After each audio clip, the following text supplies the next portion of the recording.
Is the traditional Om meditation. Thank you.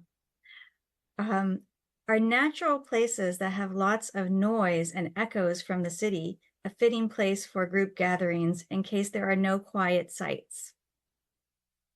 It is not beyond you to be able to go to a place that is quieter. However, if for some reason you all feel that that is simply not something you can achieve, then allow yourselves to imagine a bubble of solitude around you, like a force field, and quietness within. Now, the quietness may not actually happen physically, but if you imagine that your collective vibrations are creating a bubble reality of a specific frequency that will allow your intention to be received properly, then you can do it that way as well. However, again, we would suggest that it might be easier for many of you to actually travel to a place that is quieter.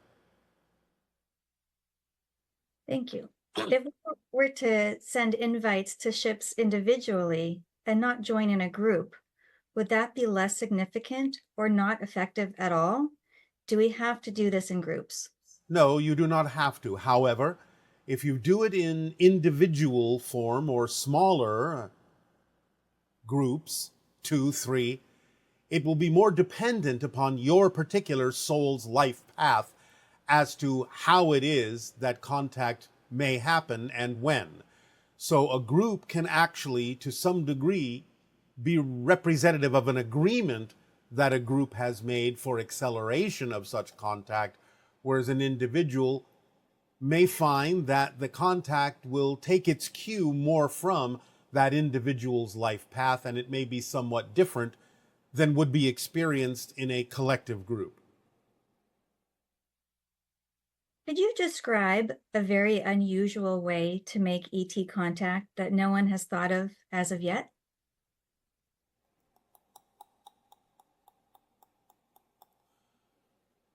A very unusual way that can occur but is rare goes back to the mirror meditation that we talked about some time ago, where you are looking in the reflection of a mirror and understanding that this may be a window into a parallel reality. You can make a slight shift in this meditation by looking in the mirror and imagining that an ET presence will actually make itself known in the reflection. So this is an unusual and rare way that can happen in some parallel realities for initiating the idea of the vibration necessary for contact by using a mirror as a conduit in this way. Once open contact occurs, will it be universally accepted across all fields that humans are aware of ET existence, or will this only occur if people accept and shift to a 5D Earth reality? Well, not 5D physically. 5D is non-physical, but you're tapping into fifth dimensional energy and adding it to your third density vibration physically to create the fourth density physical reality experience. So let us be clear about that. The idea is no, not everyone will be aware of this because, again, you are shifting to different parallel reality versions of Earth, some of which have not agreed to have contact. So there will be those who may exist among you now in the Earth that you are each co-creating that seems similar, but they may diverge into a version of Earth if they are not ready for contact that will not experience contact. Only those that are ready for contact and willing to move in the direction of the expansion of consciousness, spirituality, and connection and community with extraterrestrial and extradimensional and spirit beings will be the ones who will experience going to, shifting to versions of Earth that experience the idea of open contact. It is not for everyone. Is there a possibility that some of the volunteer groups will include hybrids helping to prepare Earth for first contact? Will any precursors join groups to help us organize efficiently? Also, will any of the ETs that can make us forget that we saw them give us inspiration and ideas to move the first contact mission along? I will generally answer yes to all of that. However, it will be something that may occur more in a few years as opposed to right away. In the beginnings, you may have some help telepathically from the beings that you have mentioned in this question, but they will not necessarily physically join you until sometime in the future to help perpetuate the idea and expand the idea of open contact once you have begun the momentum with their assistance and the assistance of your spirit team and spirit guides and soul family to get the ball rolling and then make the vibration possible for these other beings to come in, hybrids, precursors, when and where necessary in the future to ramp up the vibration and increase the acceleration of the momentum. But that will not happen first. You have to get the ball rolling first. Then they will join you eventually. But I cannot say exactly when this will occur. It will be in the years ahead. Okay.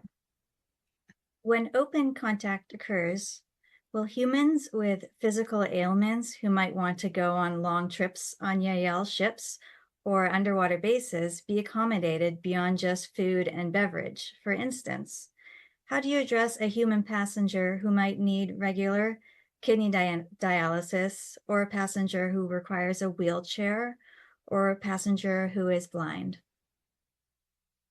This, of course, will depend upon the individual life path that these beings have chosen in terms of what they have chosen to experience during open contact. Some of them will experience healings. Some of them will be taken through processes that will allow them to experience whatever it is that is important for them to experience, even if it only happens telepathically. For example, a person who is physically blind may be allowed to see things not necessarily with their eyes, but in their mind telepathically. So it may not necessarily be of importance that they see physically. They will get and receive what it is they need to receive.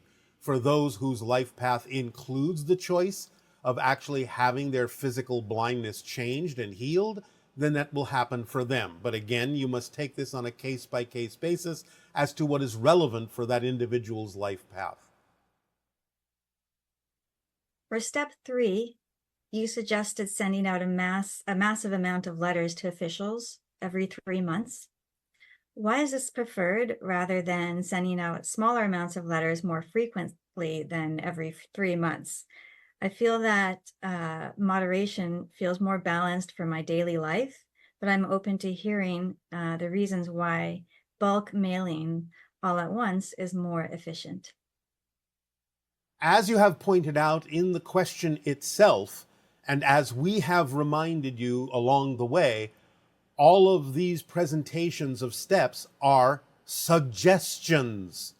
You may alter them in whatever way, shape, or form your passion allows you to do so. Your imagination and creativity feels right for you and what fits for you. We have always said this.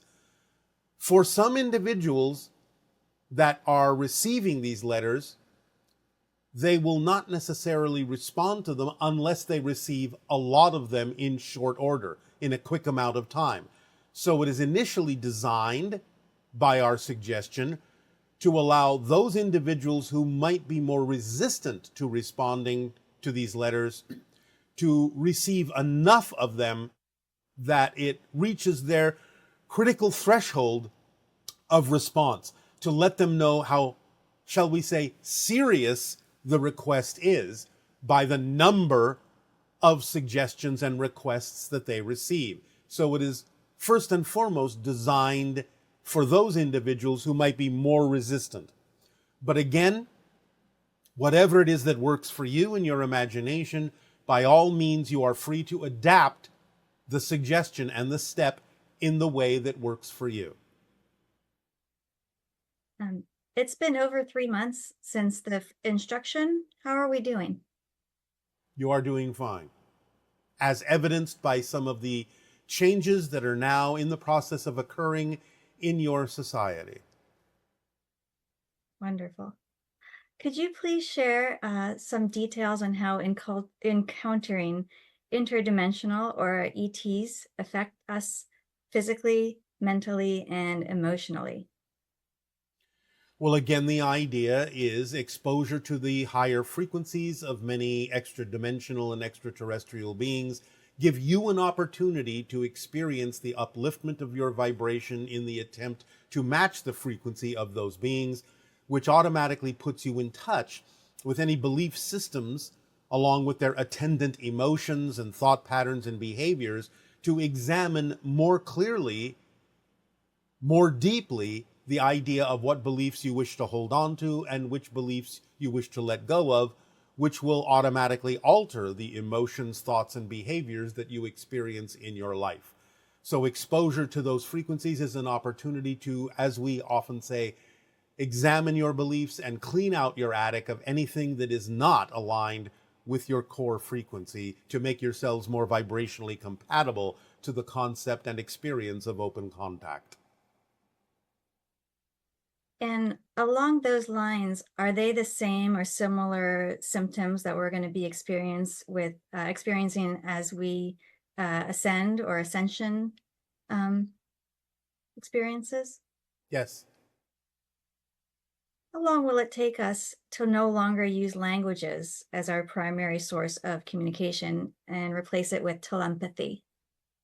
If you're referring to the entire society that will shift to a version of Earth that experiences open contact and continues to be exposed to telepathic communication from ETs, spirits, extra dimensional beings, you will find that over the course of several decades, humanity can achieve mostly telepathic communication. So we would say anywhere from 50 to 70 to 100 of your years may be what will allow humanity to start experiencing telepathy more often. It doesn't mean that your language will completely go away. Our language hasn't completely gone away, even though we have been communicating telepathically for thousands of years. So the idea is you will maintain a connection for a variety of reasons that will allow you to communicate with other beings who may not experience telepathic communication. Nevertheless, you will find that as you shift more and more to the versions of Earth that experience more expansiveness within open contact and more exposure to telepathic beings, that it will become more natural for humanity to experience telepathy in its society over the course of the next 50 to 100 of your years. So, most of the babies being born today will experience this. A lot of them will, yes. You've talked about how the creation of the seventh hybrid race, the Anuhet, will usher in 100,000 years of peace throughout the galaxy. Why doesn't the peace last longer than that? And what happens after that? I am not saying the peace cannot last longer, but what I am saying is that it is 100,000 years of peace under the present arrangement of the Anuhet.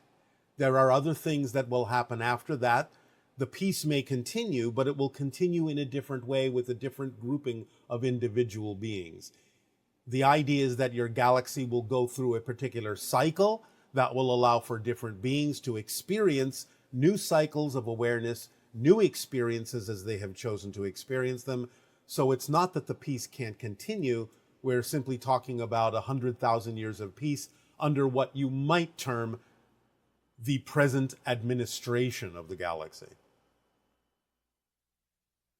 When you introduce, says UFO, so ET ships to our society, will it affect our use of automobiles?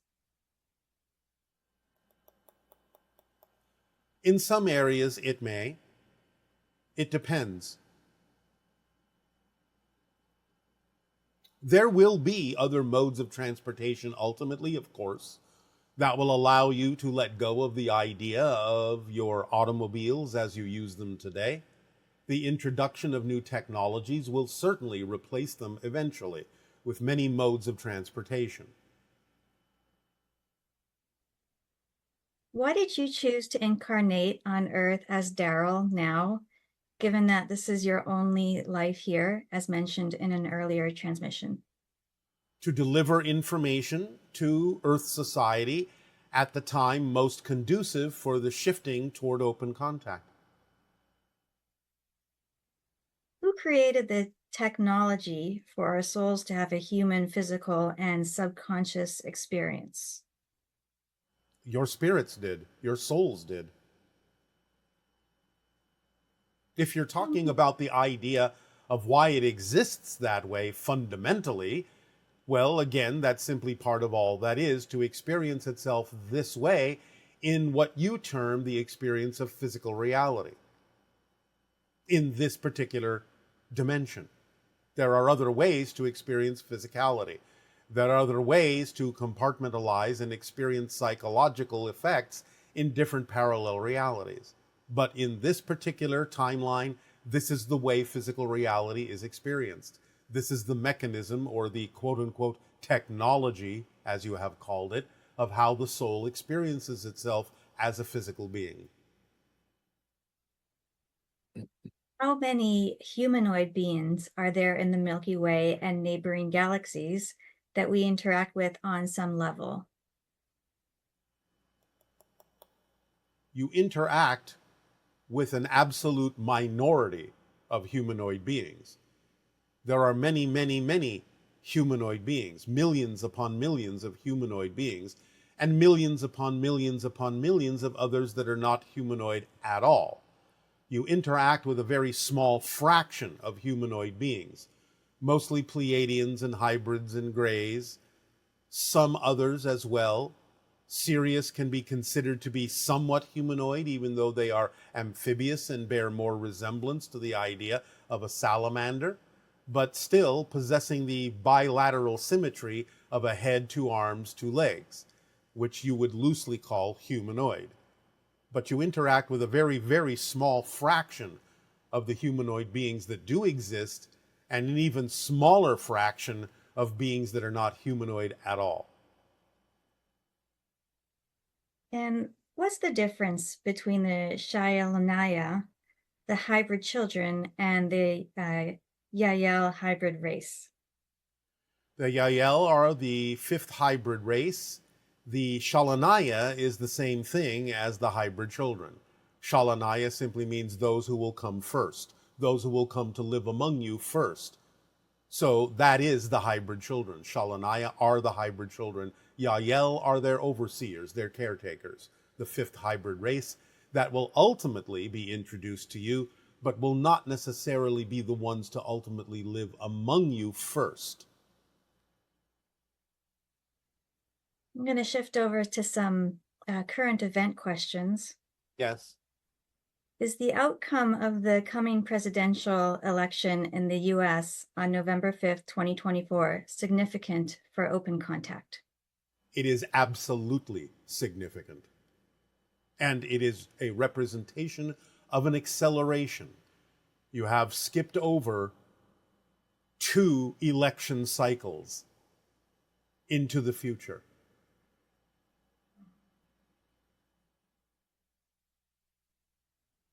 This question concerns the US elections again, but not about who will win. You mentioned that there will be an election leading to changes in how they are conducted. However, elections still seem to be largely the same, particularly in their negativity. Given the unusual nature of this year, is this the election you were referring to? Yes, this is the beginning of great changes upon your planet over the next several years. Different things will be introduced to your society that will accelerate the changes you are now beginning to see with this election cycle. I'm from Israel. I've been reading, writing, and working for the Knowledge Book by Mevlana for years, with the mission of connecting humanity, bringing peace to the world, and preparing ourselves for open contact. Is this the right thing to do? Do we need peace before we can contact ETs? What can we do to enhance peace and speed up the process for peace in the Middle East? Yes, peace is very important for contact with extraterrestrial beings. The idea, again, is that in that area, the entire concept of victimization, the entire concept of avenging wrongs must be abandoned, and real communication must be installed in order for peace to occur in that area. Not only communication with each other, but communication within the self, and letting go of fear-based beliefs and the idea of holding on to victimization, which causes the idea of retribution to be an endless cycle. Is there anything that we can do, people who aren't in that location, to help with that process? You can increase the communication of your diplomatic attempts to resolve situations peacefully and to allow people, if they are willing, to get in touch, again, with their fear-based beliefs, with their anger, with the things that they feel justified doing that are not representative of justifications, but only of retributions, and not representative of justice at all. The idea must be that whatever communications can occur to help people get in touch with themselves, to let go of victimization, will be of great benefit to the area. Connection, community, communication. Thank you. You mentioned that the female form is an upgrade from the male form. In a general sense, if women are uplifted in high positions of government and leadership in our world, is this a reflection that we have upgraded our entire collective and are potentially closer to being ready for open contact? Yes.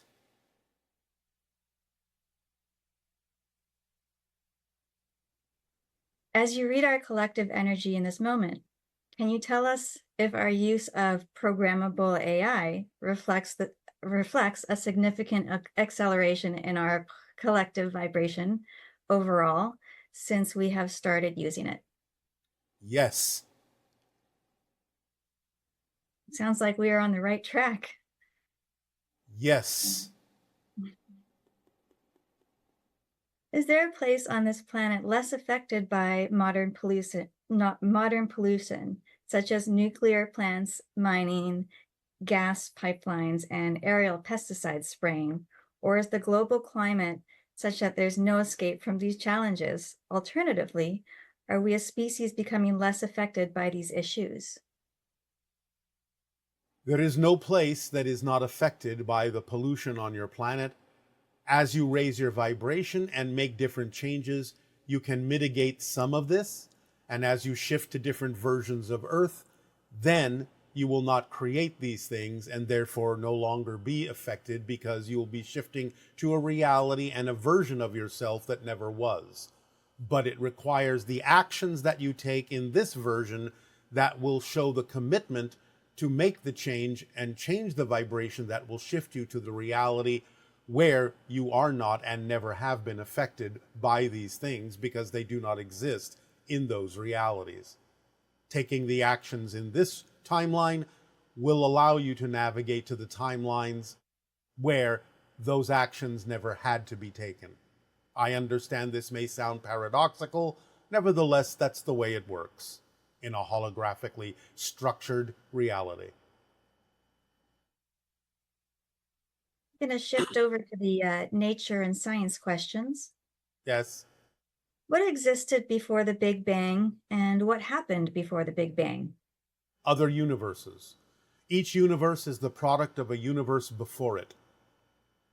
A universe may expand, a universe may collapse. The collapse can create another universe in endless cycles, outward to infinity.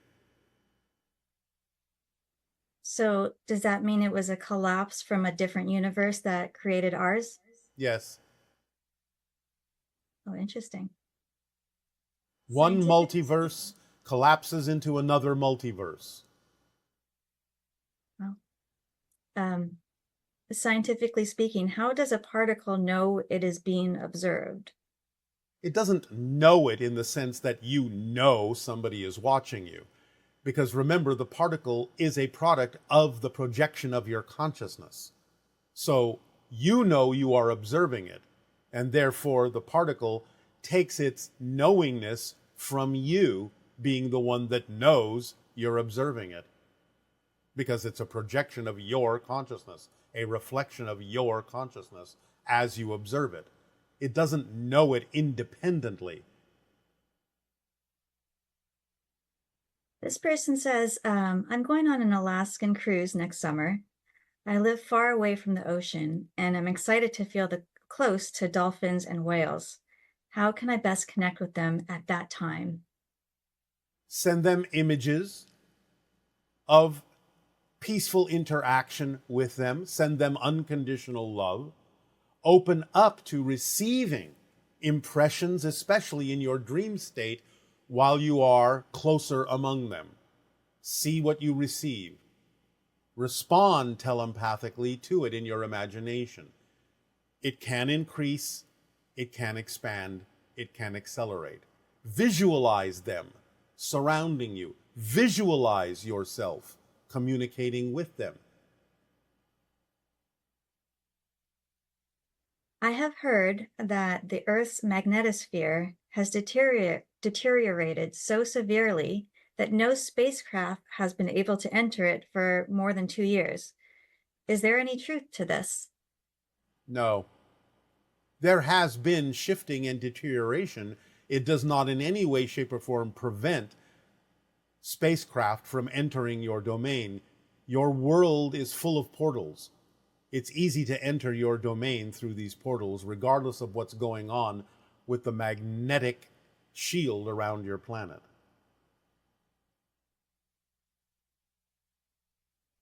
Have you personally met the entity known as Jesus Christ or Yeshua ben Joseph? If so, what was your experience like?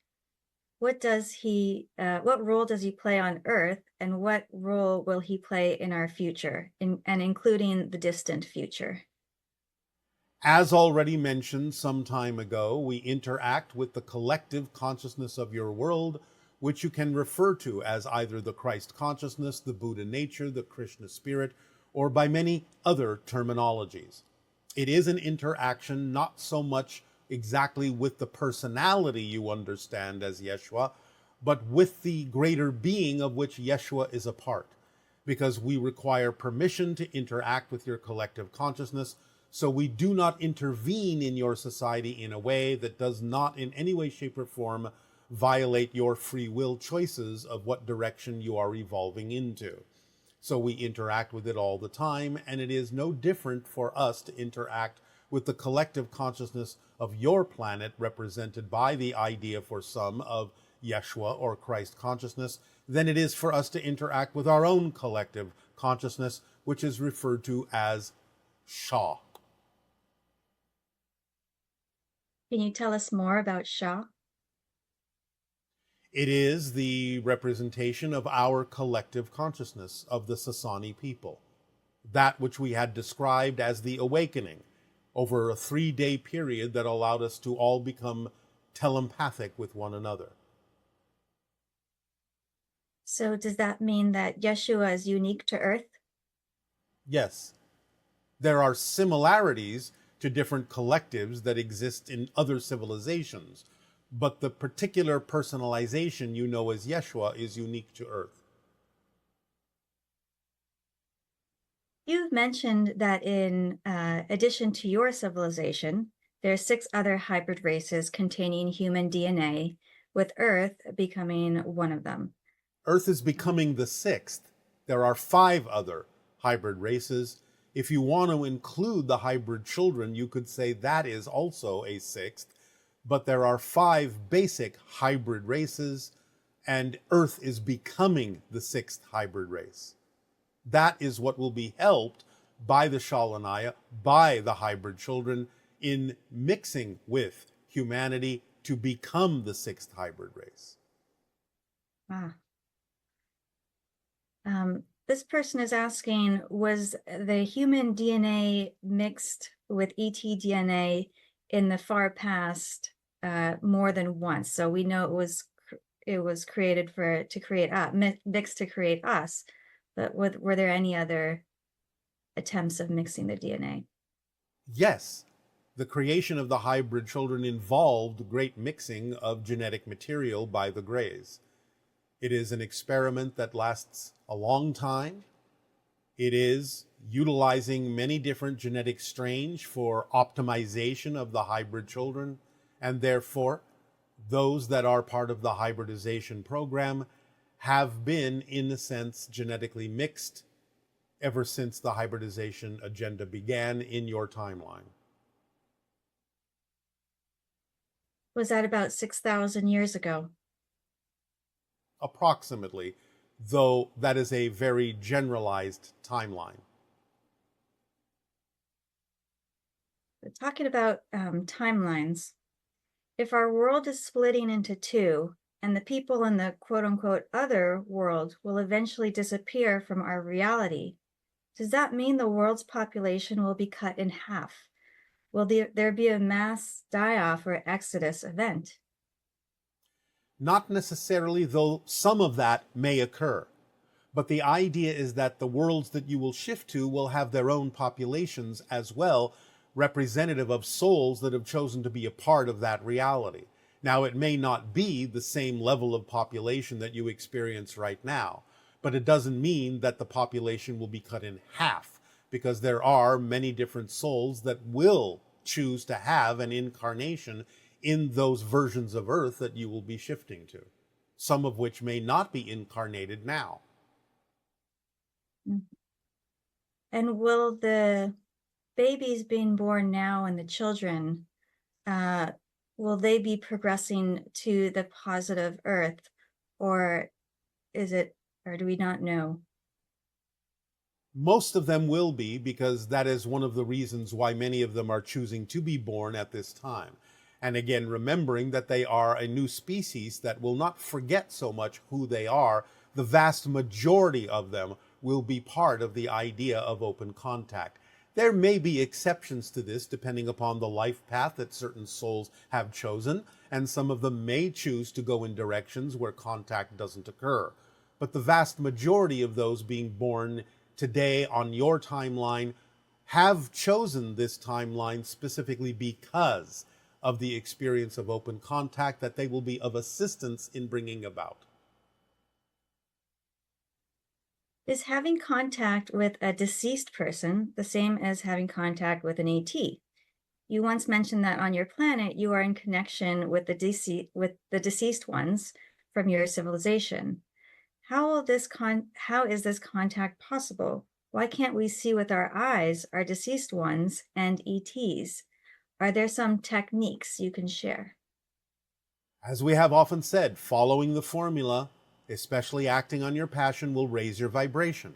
Raising your vibration will make you a better receiver, a better antenna to receive higher frequency perception, which means your senses will become sharper to higher frequencies, which will ultimately allow you to actually physically perceive spirits and other things that are beyond the range of your senses today. So yes, this will be a natural evolution for humanity to be able to perceive these things in the same way that our civilization does at this point. There is a degree of difference between perceiving a spirit and perceiving an extraterrestrial, even though they may share similar frequencies. But what makes them an extraterrestrial as opposed to what makes them a spirit is, in and of itself, a degree of difference in terms of the expression of that vibration, the expression of that entity. But it's really kind of similar to the idea of saying red light and blue light are both electromagnetic energy, but there is a difference in how you perceive them because of their frequency. So even though there is a degree to which they are very similar, a plane on which they are almost identical as the same kind of energy, the difference in their frequency makes the experience of them feel different to you. And that's the difference between higher frequency ETs and spirit beings, even though they do share a common fundamental frequency that allows them to exhibit traits that are similar in both cases. This is a question about the actor and comedian Robin Williams. He was diagnosed with a rare brain disease called Lewy body dementia. Did Did his constant use of his brain and multi-access energetically wear out his brain? Or was he predisposed to this rare condition genetically? It did not wear out his brain. This is part of the choice his spirit made for his soul's life path, to experience this in this way. We are not allowed to go into detail because of the survivors of the family of that particular individual. But this is part of his soul's life path that he chose before he was born. And it is something that aids and assists the different family members that remain to investigate and explore for their own soul's life paths as well. There's an infinite number of parallel realities. Does this mean you are speaking to humankind? Does this mean that you are speaking to humankind in many parallel realities too? And that some of those realities are closer to open contact or are already there? Yes, other versions of me, I suppose you could say, are speaking to other civilizations, other versions of you in many other parallel realities simultaneously. I am generally aware of this, even though I don't have to be specifically aware of what's going on in each of those parallel realities, unless for some reason it is important for my life path to specifically know what those communications are all about. I do draw from them in general to aid and assist in each timeline that experiences open contact, to give a vibration off that is more conducive to each reality being more capable of choosing the direction of open contact, vibrationally speaking. So I use the connections in all those parallel realities to increase the probability and likelihood for other parallel realities who have chosen a higher probability of open contact to move it in its momentum in that direction. What percentage of those realities have done open contact? It is not exactly accurate to give you a percentage of something that is infinite. Okay. The idea of the experiences of open contact in different realities take many different forms and are not limited to the idea just of what you understand your Earth to be. There are many other versions of Earth as well that are totally dissimilar from what you understand your experience of Earth to be. So if I limit the answer to those versions of Earth that you would recognize as versions of Earth, then I could say that about 25 to 30% of those versions, those limited versions of Earth that you would recognize as versions of Earth, are experiencing open contact with respect to our involvement as opposed to other extraterrestrial or extradimensional involvement. So there are limitations within limitations that are specific, and compartmentalizations within compartmentalizations that are specific to certain kinds of open contact that are experienced by certain versions of Earth that you would recognize as being somewhat familiar, whereas there are many thousands of other versions that you wouldn't recognize as familiar at all. Well, that sounds very promising and exciting. All right. Uh, you told a person that was connecting with a ship at night that those are not the ones you want to draw to you, that it is not safe. You also stated that we are in a bubble of protection on Earth at this time, and we can't be affected by negative beings. Does this mean we are protected, but can choose to draw negative entities to us if we really want to? Yes, you can do that. But what we meant by telling that person what we told them is that the energy was simply not right for them at this moment. They wouldn't have been able to handle it. It was not meant that they were attracting a negative being. It simply meant that they were not ready to handle the frequency, and it would have caused them to go into fear survival mode to have those interactions. We were not implying that those were negative beings. How do the souls in this physical earth reality who have attained the highest level of soul alignment, often referred to as masters, differ, if at all, from you and your people with regards to spiritual and soul alignment? Well, again, as we gave the explanation before, they really only differ in the specific way in which they present themselves that is relevant for Earth's societies, as opposed to the way we present ourselves for our own societies. So there is a fundamental vibration that is similar, but the idea of the way it's expressed, of course, will be relevant for the societies with whom they interact more directly. Do we experience ourselves as having a personality and things like thoughts and feelings, etc., on a soul and oversoul level? If so, how does that work? And generally, how is the experience of being on the soul or oversoul level different from our experience of having a human personality and being in physical reality? You will not exactly have the personality, or let us put it this way, what you experience as the human personality will not be dominant on the soul level. It will be a part of you in much the same way, and we have used this analogy before, that your childhood personality is not dominant in you as an adult, but it's still a part of you. So you will recognize it as part of you as a soul, and the oversoul will recognize the individual soul as part of it, again, in much the same kind of an analogy, but it will not be the dominant part of it. It will not be a personality dominance as such. The difference will be more of a knowingness rather than a belief system that generates the personality.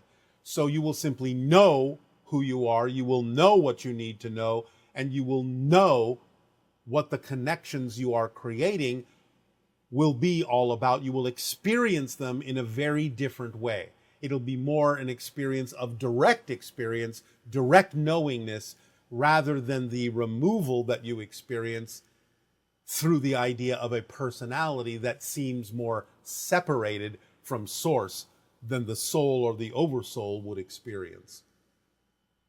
It is a more multidimensional experience, a more multi-connected experience. You see yourself from a multitude of different perspectives simultaneously than you experience as a physical being.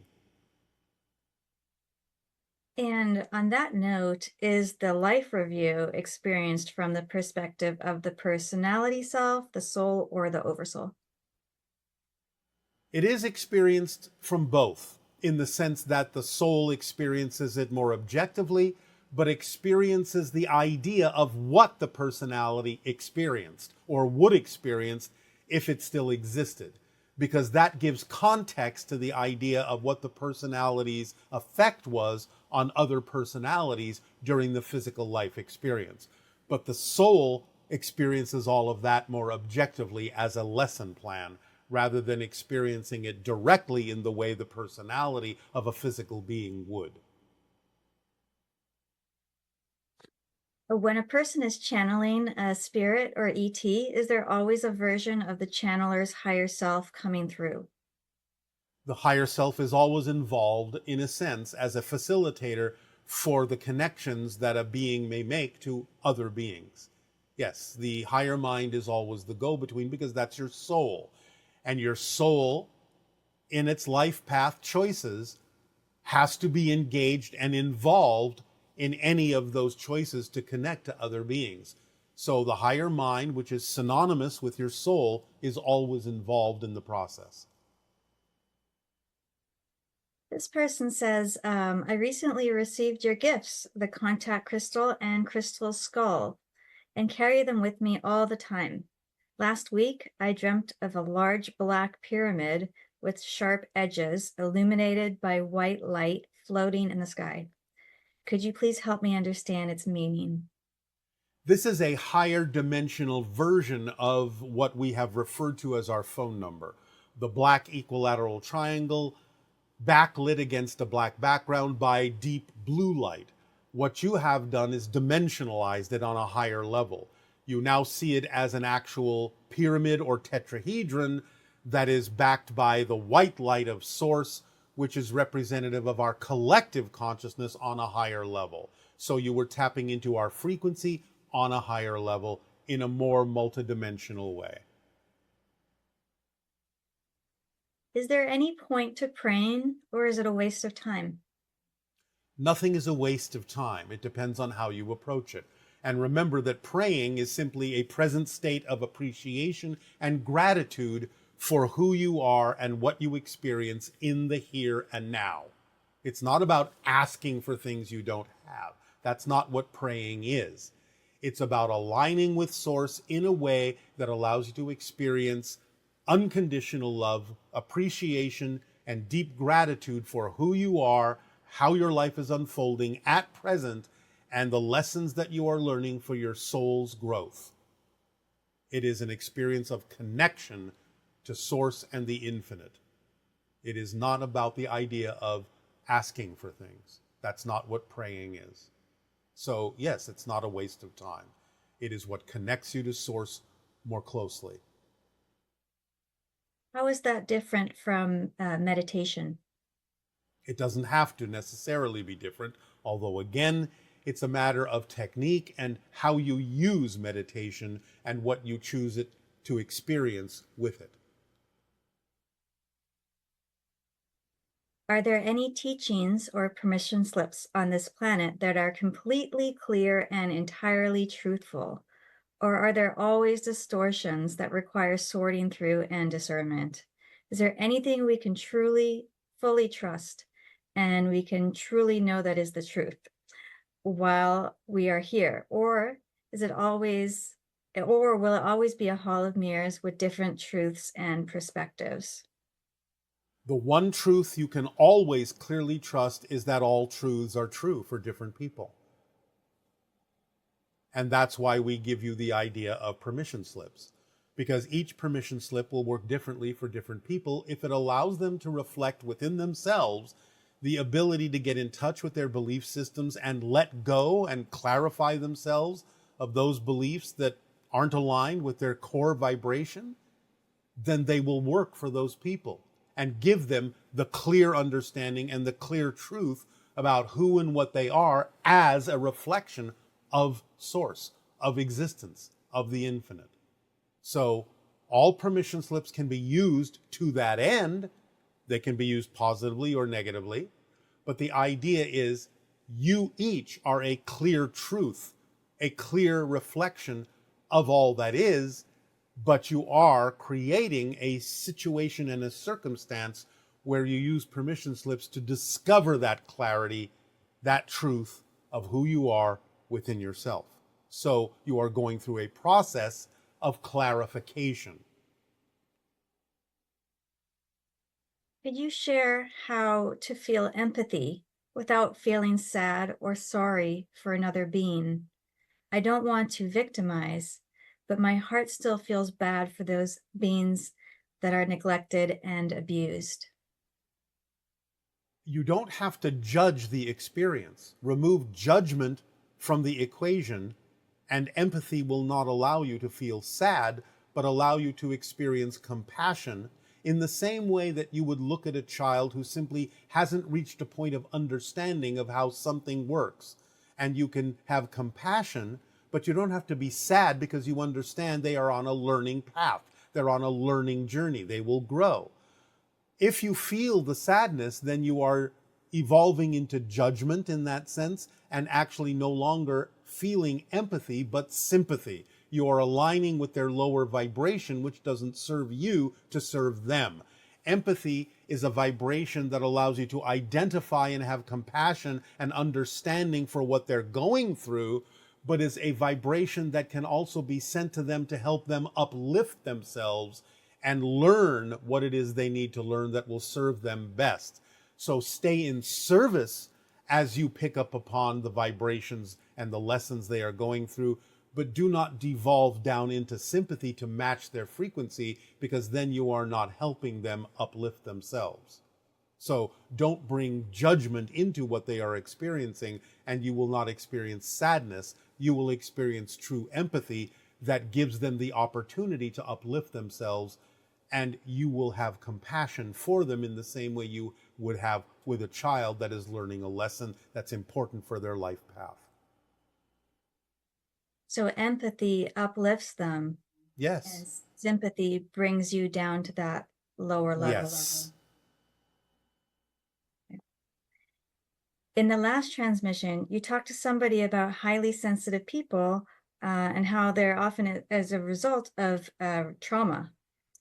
If your definition of that kind of sensitivity is your definition of that kind of sensitivity different from other kinds of sensitivity?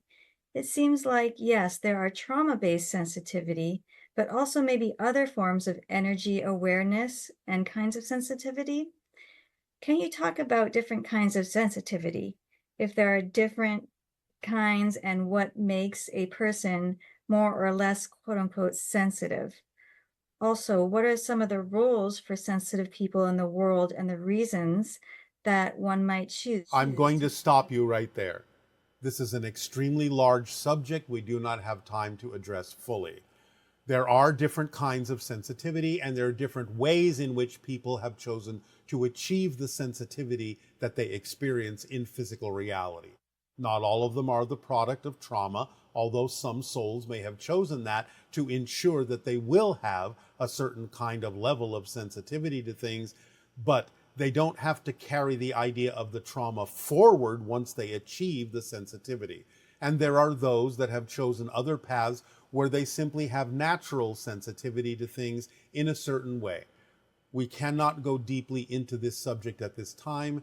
There isn't time to address all the different aspects and levels of this topic. Is there ever a reason to overwhelm or push ourselves into something to grow or rush our progress? Or is it always possible to heal and expand in a way that feels healthy, gentle, and sustainable? Always, there is always a way to do that. If you feel overwhelmed, then that should be a signal that you may not be going about it in the way that is most aligned with your path in the terms of passion and being of service. So overwhelm is your gauge to know when you need to look for another way that is more you to do the thing that you are passionate about doing, instead of doing it in a way that doesn't work for you. That's not necessarily your way of doing things that aligns with your core vibration. That's what overwhelm tells you. You need to go about it in a more efficient way that's more you. Is it possible to take a wrong turn or make a wrong choice in life that affects your destiny? Or since we create our own reality, is that not really possible? It's not really possible, because sometimes learning those lessons by doing what appears to be a mistaken path is actually part of the lesson you need to learn. So it's about course correcting as you go and using those apparently wrong choices as course correcting mechanisms to guide you in a way that will actually allow you to fulfill the path you chose for this life. So in that context, there really aren't any wrong paths, aren't any real mistakes if you use them that way, instead of becoming lost in the idea that you did something wrong, which then involves self-judgment, which again, paradoxically, can still be used as a lesson to be learned on your life path.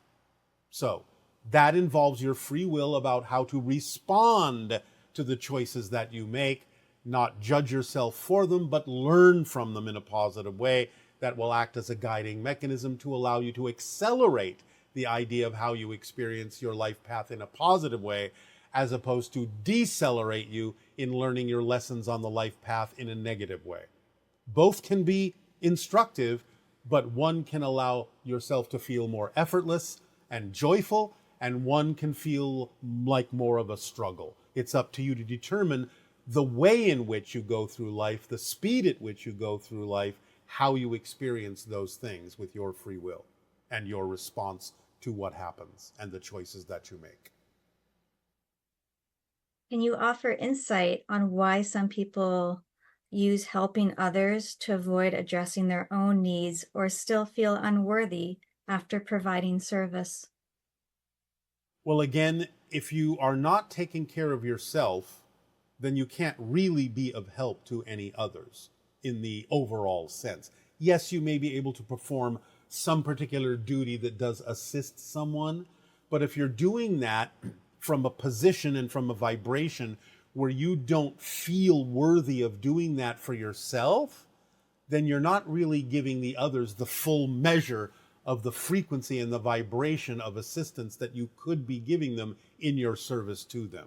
So the idea of depriving yourself of that willingness, of that service, of that beingness, of that value, of that validity, actually shortchanges the service you're doing for others, because you're not giving them your full measure of being, because you're not taking care and honoring yourself or validating yourself as well. So you're not fully participating in the service that you're doing for others. Could you explain how to move into a state of knowing immediately, to experience all the knowledge of a particular perspective now? So this person is asking this because she's taking a test to become a counselor, and she has trouble. She's had trouble in the past, and she doesn't want to repeat the test. All right, I'm going to stop you right there. The process is the point. Learn to love the process. If you're going through a process, if you're struggling with taking the tests, even though the test represents something that you're passionate about, there's a reason for that. And knowing everything immediately is not why you chose to be physical. You chose to be physical to learn who you are by going through a process and discovering something new about yourself that will enrich your level of appreciation of having achieved what you're passionate about. Do not avoid the process. Learn to find your path through it that is representative of your joy. And do not allow yourself to denigrate or invalidate the process you have chosen to experience. Otherwise, you're not getting the value out of it that you engineered the process to give you. So don't be in a hurry. Just go through it. Do what you can to go through it in a way that allows you to enjoy it, to allow it to become part of your passion in going through it. And do not invalidate it. There's a reason why you're going through that process. Find out what it is. You will gain an appreciation of what you achieve as a result. Thank you, Bashar. We've run up on time. Is there anything else that is important that you want to share with us?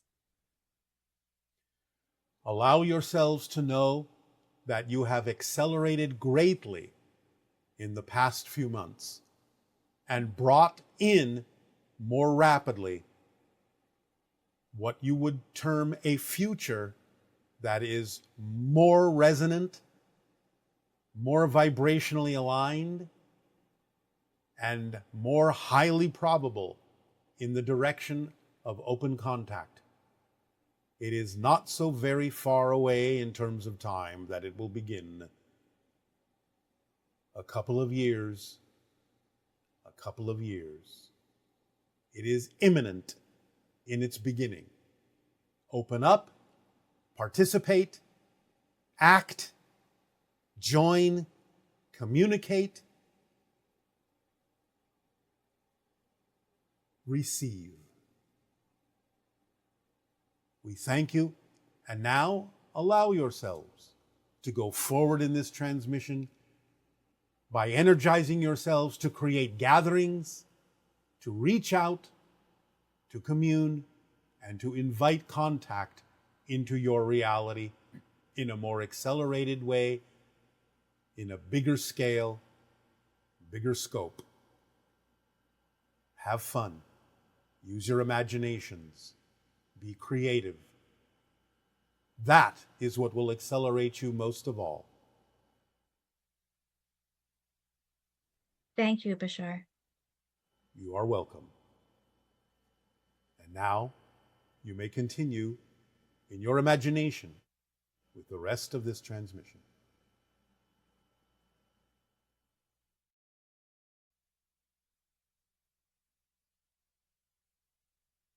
At this time, we would like you all, if you are willing, to relax, to breathe, and to reflect on the idea of what we have spoken of as the interstellar alliance